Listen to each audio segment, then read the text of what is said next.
From now on, we will have a separate class, so the overlapping part, we are done.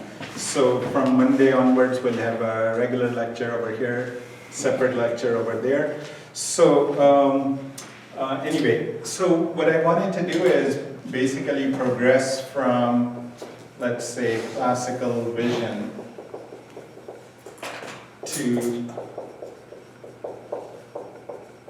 the vision based on deep learning, and over here, as you will see, majority of the time we'll be using CNNs, right? So I'll be giving you an assignment very similar to the assignment in deep learning, but yours will be slightly different, okay? So that we can focus and learn more the vision aspect of it. Okay, from a classical image vision point of view, like I said, there are a few very, very important concepts that once you go through it and create it one time, then you start to understand how we are progressing from here to the modern data-based learning of vision. So over here, as we discuss, PCA and is one of the important concepts. Then linear discriminant analysis is another important concept. Then basically nonlinear PCA accomplished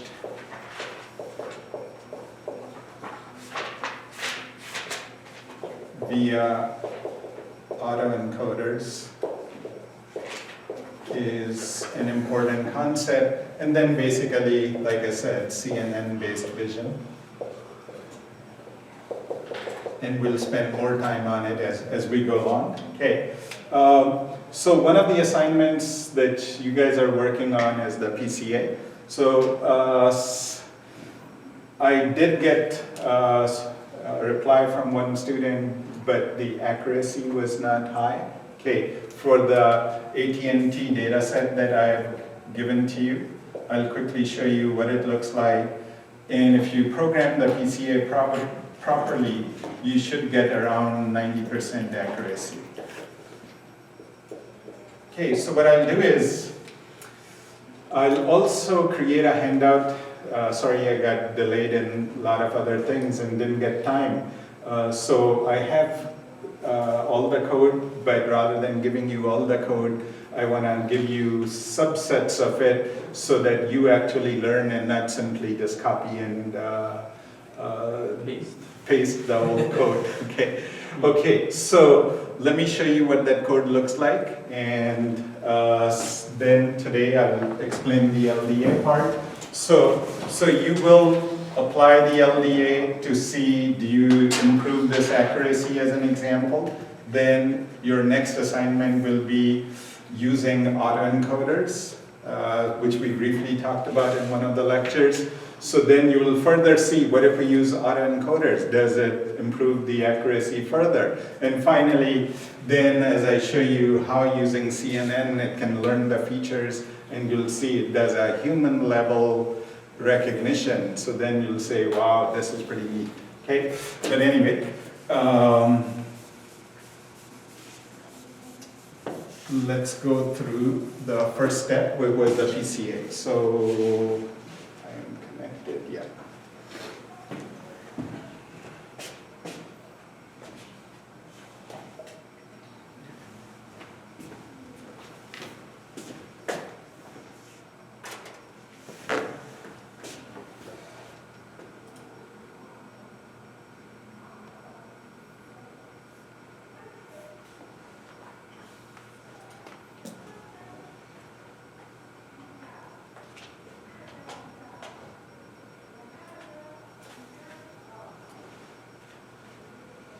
Okay, so once again, I'll try to give you as much helpful hints as possible, as much starting code without giving you the complete solution.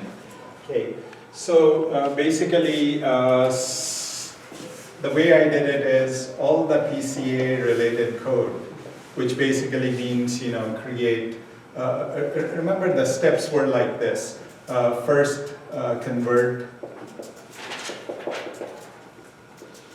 image to a vector, right? So basically, pretend you have a grayscale image, and then basically we convert it into, so if it's 100 by 100 as we had discussed, it will create a 10,000 by 1 vector, correct? Okay, then if you're given many of these images in our data set, okay, then we'll find the mean and subtract from each image. We will assemble that into a matrix. Then we'll create the covariance of that matrix, right? Then we'll find the eigenvalues, eigenvectors of that covariance matrix.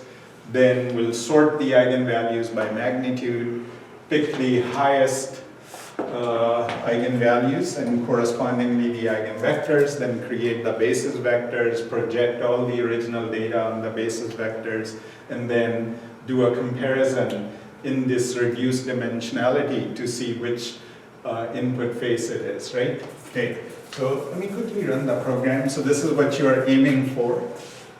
Okay,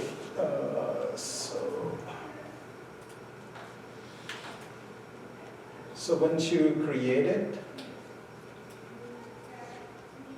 okay, you will put some picture boxes. So all of these are picture boxes from the toolbox, so you can and give each one a name, right? So over here, what I wanted to, so once we create the basis vectors, right? So if we have a 10,000 by 1 image as an example, once we come up with a basis vector, it will also be 10,000 by 1, right? And then if we rescale it between 0 to 255, by taking a look at the maximum of the data, minimum of the data, so that we can convert that range to 0 to 255, then we can actually display that basis vector to see what it looks like. Then remember, the idea was any image can be reconstructed by a linear combination of the basis vectors. So I'm only displaying the first 5 basis vectors over here, but typically we use 30 basis vectors or 100 basis vectors, right? Okay, so anyway, if I click on this button, so I have, let's see if I show you the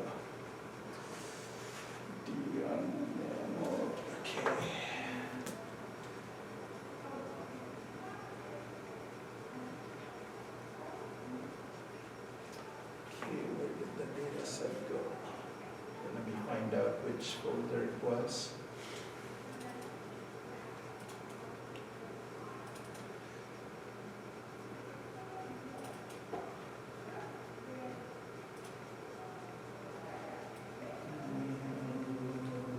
CPT faces known.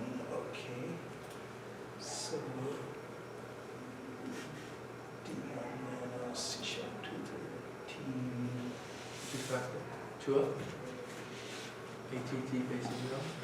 Where do you see it? Oh yeah, over here. Okay. So anyway, so this is what the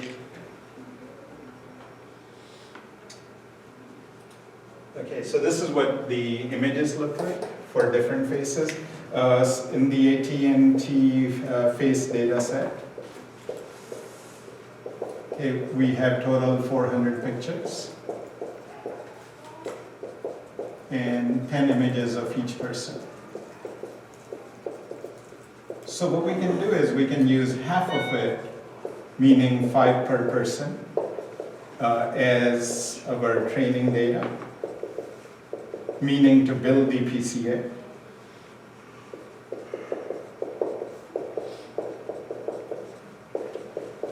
And then the remaining 5 per person to test it, to see how accurate it is, and then that's where you should get at least 90% accuracy, okay? So anyway, I don't have the full 200 over here. I selected a few so that I can just demonstrate this to you. So once basically I run the program and click on this button, what it's going to do is whatever images I put in that folder, it will do So we'll assemble those into a matrix, find the mean image for each, then find the covariance matrix, find the eigenvalues, eigenvectors.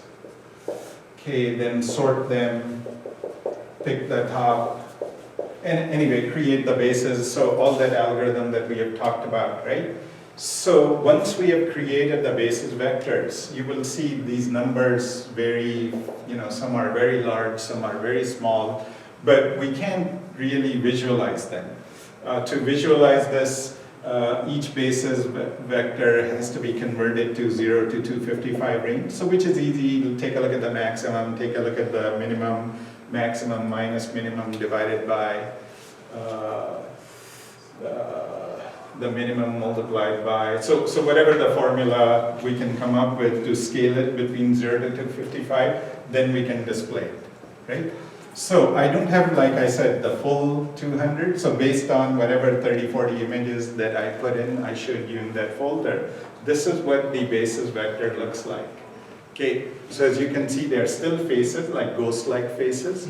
So if I multiply, for example, this by 0.2 as an example, this by multiplied by 0.31 minus 0.15, so then I can reconstruct, so this is the reconstructed image in terms of the bases. So if I project in, and by the way, this is what the mean image looks like.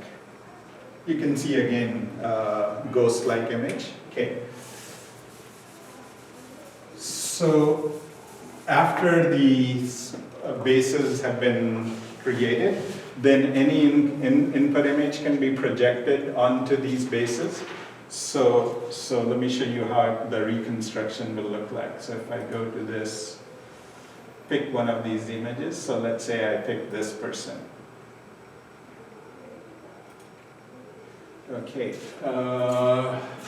So this is the reconstructed by combining the bases with some coefficients, right? And what's that? His mouth is not open. That's weird. Right, but because remember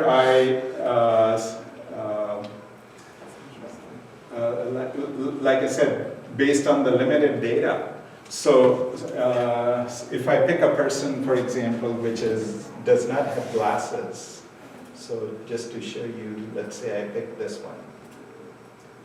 Okay, now you can see the reconstructed image looks pretty bad, okay?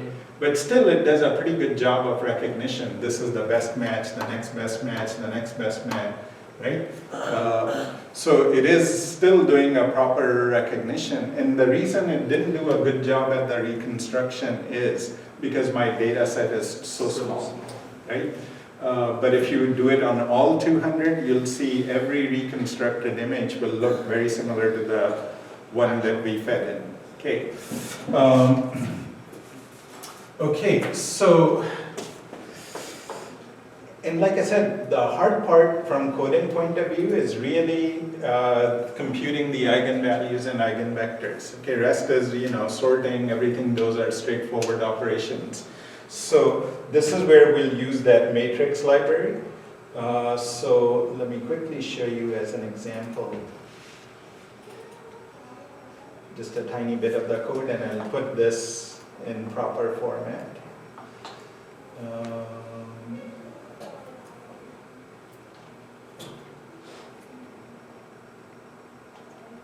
Okay, go compute. Face recognition.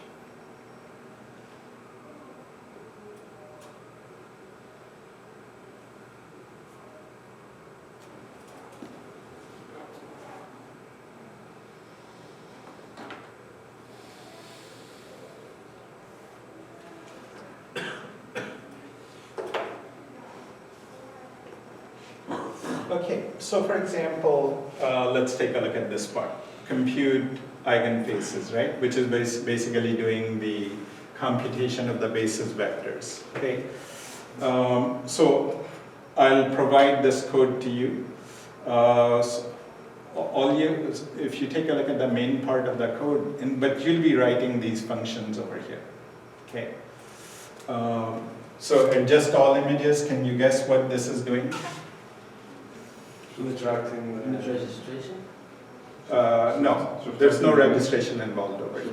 Does that mean? Subtracting the mean, exactly. So this over here, okay, I'll name it properly, is basically creating the covariance matrix. Okay.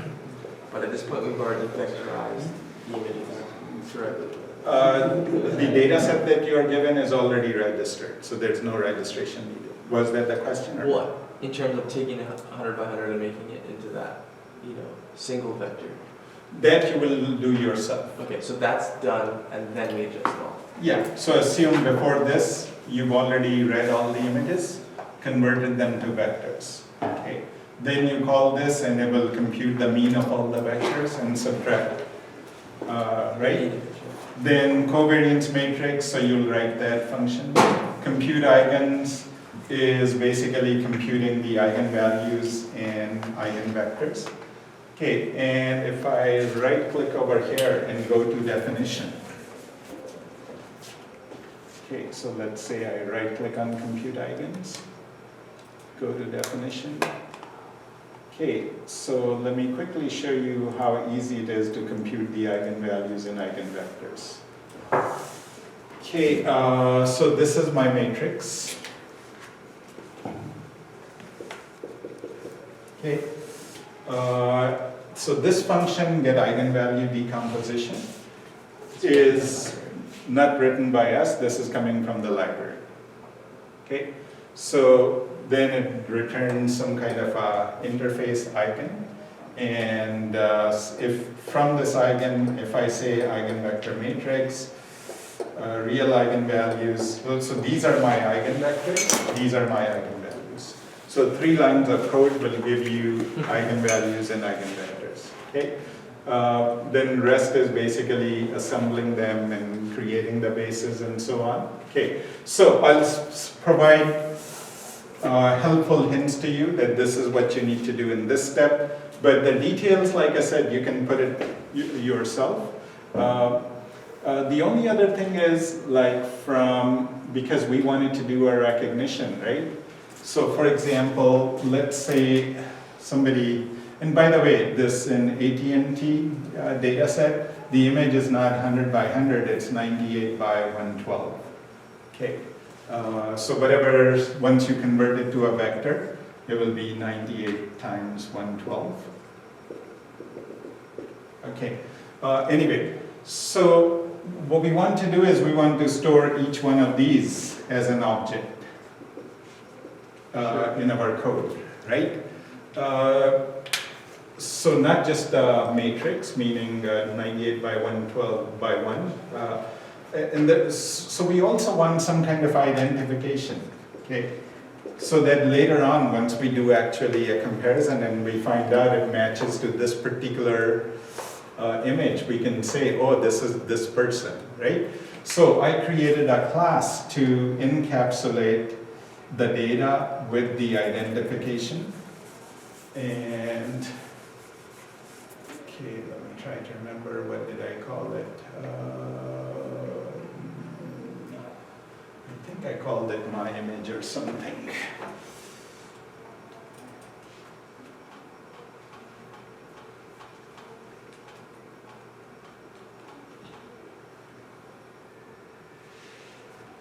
Yeah, so I have a width, so this is the my image class. And you extend to yours? Okay, and I have it implement 2 standard interfaces. One is called iComparable, one is called iClonable. And the purpose of this interface is so that we can sort.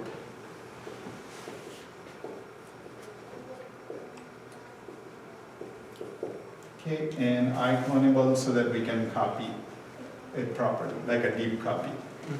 Okay. So again, I'll give you the code, but iComparable has one simple method called compare_to, which we implement, and we decide on what field to compare so that the sorting can be done based on that field. So remember, we wanted to sort the eigenvalues. So anyway, so width and height, which is easy. I'm also storing the bitmap.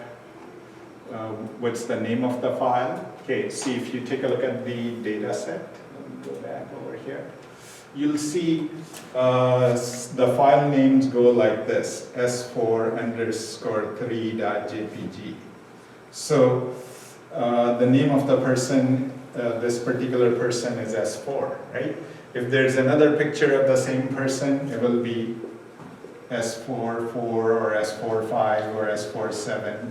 So once we read all the images from the folder, okay, we will identify this part over here as the name of the person, so that once an unknown image comes in, we'll compare it to, and let's say it matches over here. Suppose the input unknown image was S47 whatever JPG. Okay, so once we do a match, let's pretend it matches to over here. Okay, so if the first part is the same as this one, what does that mean? Is it the same person? So this is where, when we are doing the accuracy calculations, this is how we'll do it. Okay, so the object that represents each one of these is has the file name as well, and okay, and then let's see. If you take a look over here, you will see. Okay, so I have the image vector. So this is all the matrix values in a column, right? And then basically adjusted by the mean. So as you can see from the comment, minus. Actually, I was doing something else, but don't worry, I will make it less things over here so that it's, you can easily follow it. So anyway, I'll give you summarized version of this code so that you can easily fill it up and get it done. Okay.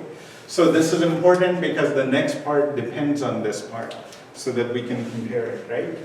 Okay, so now let me go 10-15 minutes and give you an idea of the next technique. So the next technique that I wanted to show you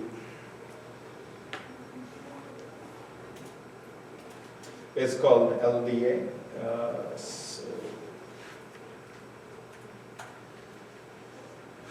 Okay, and very briefly as we went through the motivation last time.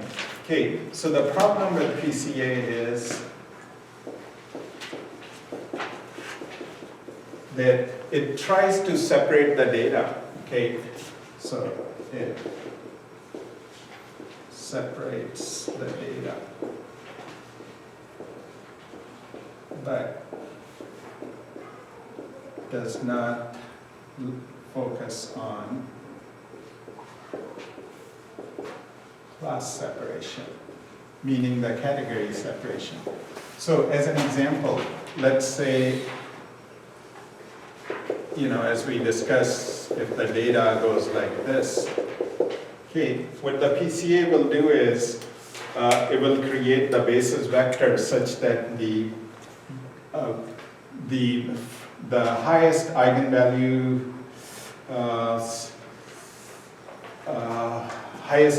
the eigenvector corresponding to the highest eigenvalue is in the direction of the data where we have a good separation between the data items, right? But without worrying about whether this is person X, whether this is person X or Y or person Z, it will try to, even if they are pictures of the same person, for example, in case of face recognition, it will still try to separate them apart. But in reality, what we want to do is, we want to do something like this. If this is person X, then all the pictures for person X should be clustered together. If it is person Y, then they should be clustered together, right? And so on person Z. So as you can see, if PCA did something like this, then it will be very neat. Then we can simply say, oh, any data, unknown data that falls over here, once we project it, is person Y. Any unknown data that falls over here is person X, and so on. Okay? So PCA, once we assemble the covariance matrix, has no information about who that person is. So that's the downside of it. Okay? So in plain English, this is where the LDA came from. The goal over here is to maximize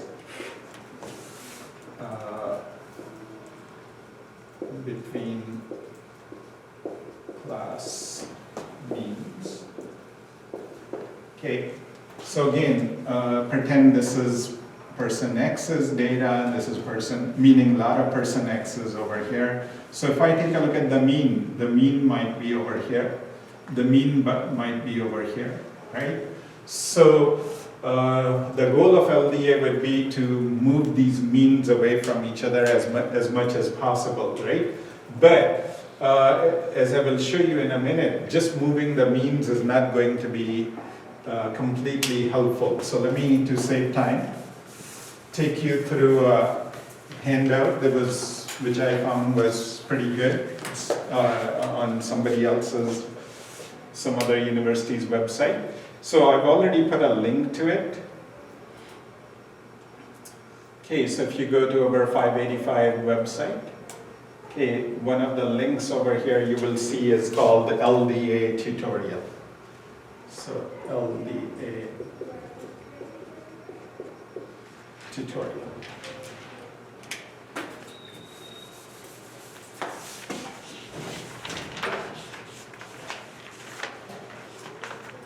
Okay, so let's take a look at that.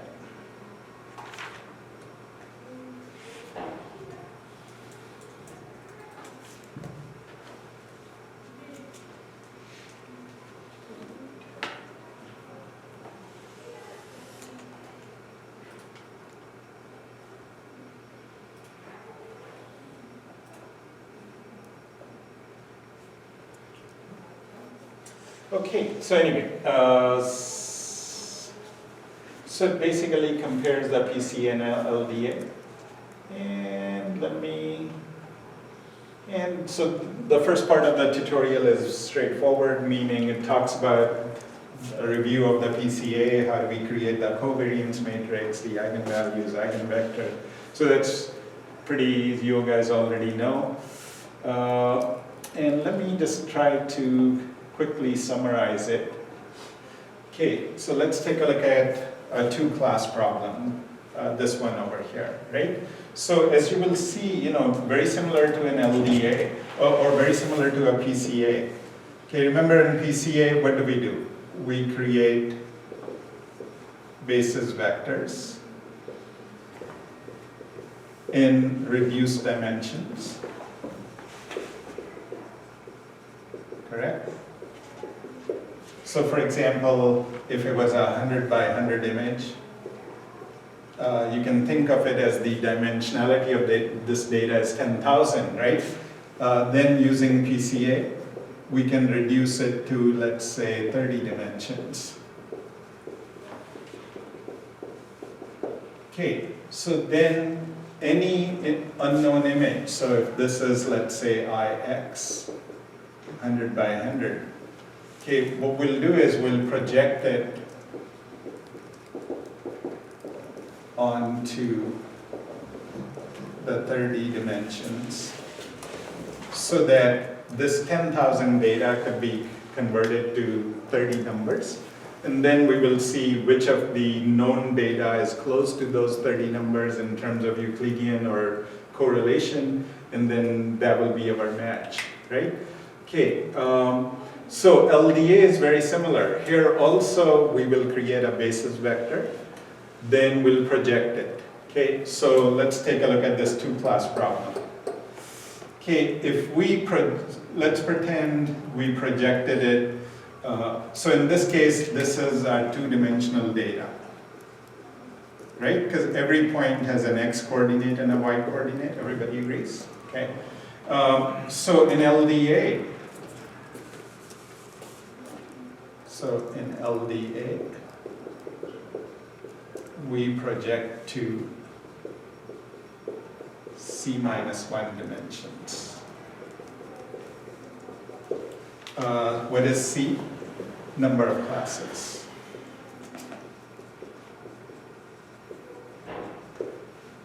Okay, so if it's a two-dimensional data, what will we project it to? How many dimensions? 1. C minus 1 dimension. Yeah, let's use the data. 1. C minus 1, right? So take a look over here. This two-dimensional data got projected onto this vector. So this vector is representing 1 dimension. So that's one possibility. If we projected all of this, then, for example, let's take a look at these two data points. Do they belong to same class or a different class? Different class. If we projected it over here, then what will be the difference between these two? Small or large? Small. Small. So is that a good projection vector or a poor? Very poor. Very poor. Okay, so hopefully now let me show you a better projection vector.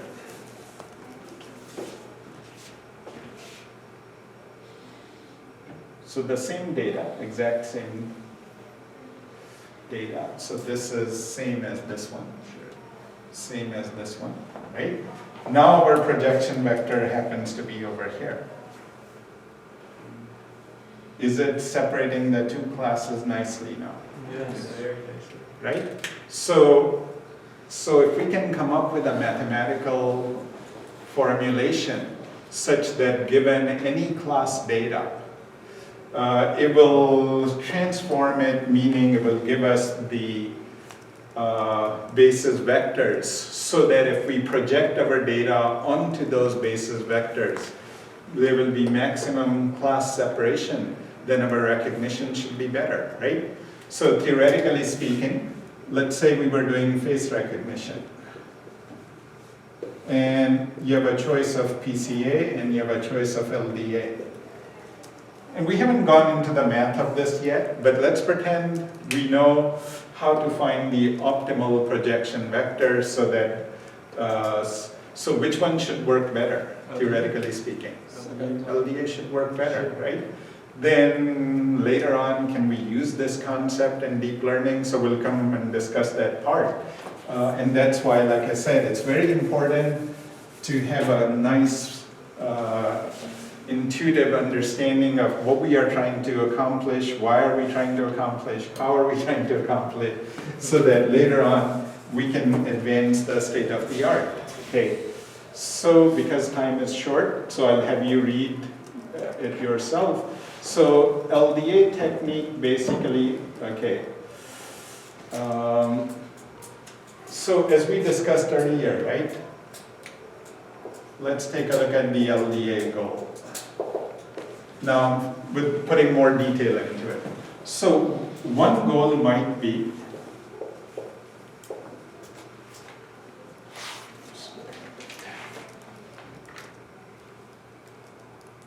okay, so one goal may be to maximize